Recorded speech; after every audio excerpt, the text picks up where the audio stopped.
What is up, everyone? I just want to say that before I start this review, this little thing rips. Let's take a look at this video clip. I've been flipping pages since I could remember. That told me I had to be within the lines of 2 degrees and 9 to 5. And I've been working after work since last September. Working after work, yeah. I stay up late on the weekdays. I never tell when we say. I never wanna look back and wish I could have been. I've never got no regret. The hours I've been putting in. So take a chance on faith. Your mind's a ballast place. So take a chance, a chance on faith. So take a chance. Alright, so here we have the BetaFPV HX100. Let's talk about some of the specs of this quad. So it has an 1103 8000 kV motor, which is good for 2S or 3S. It has a Runcam Nano V2, 25 through 200 milliwatt VTX, and an F4 2-4S AIO FC with a 12 amp ESC.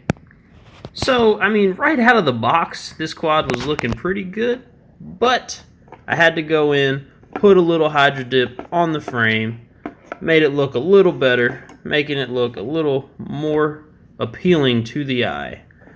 So if you get a FR Sky version, it comes with the original XM receiver, which is right there on the bottom. You can barely see it.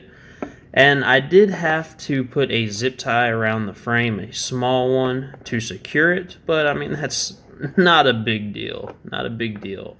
So it also comes with 2 choices of props, a 65mm bi-blade and a 4-blade. Now they're marketing the 65mm bi-blade as a 2S use and the 4-blade as a 3S use.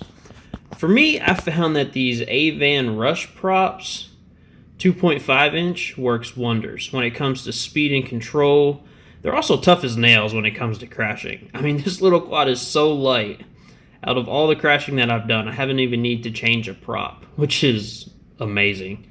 The HX100 that I saved shipped with the updated frame. The original frame was supposed to be a little weak from what I hear.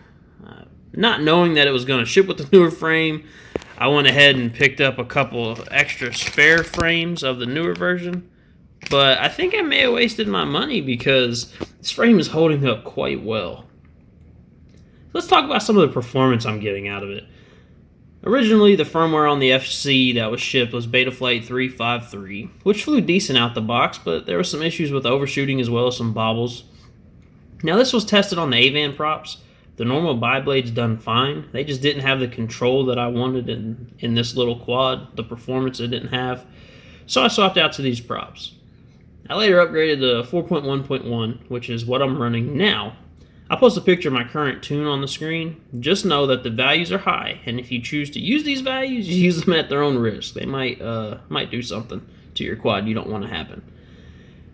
I'm not running RPM filters just yet. I do plan on it in the future. It's still a work in progress. But when it comes to tuning, I'm still getting some high throttle oscillations, but it seems to be tracking very well and performing very well towards the middle end of, or to the middle part to the end part of my battery, so that's good. So this is not really a full review of this quad. I've only flown about 30 packs through it in 2 days, so I've yet to test its longevity. This is more of like a first impressions video, so I hope you enjoyed it. Keep an eye out for the follow-up, and I will post some more DVR of this little thing ripping around. I hope you enjoy. Take a chance on faith.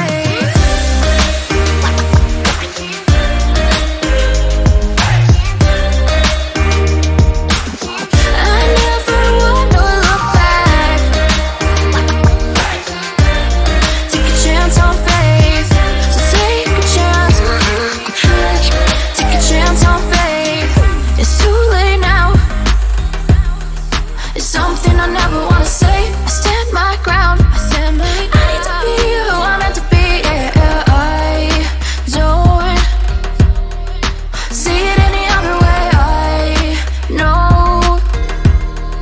I know I gotta keep the faith. I never wanna look back and wish I could have been. I've never got no regret.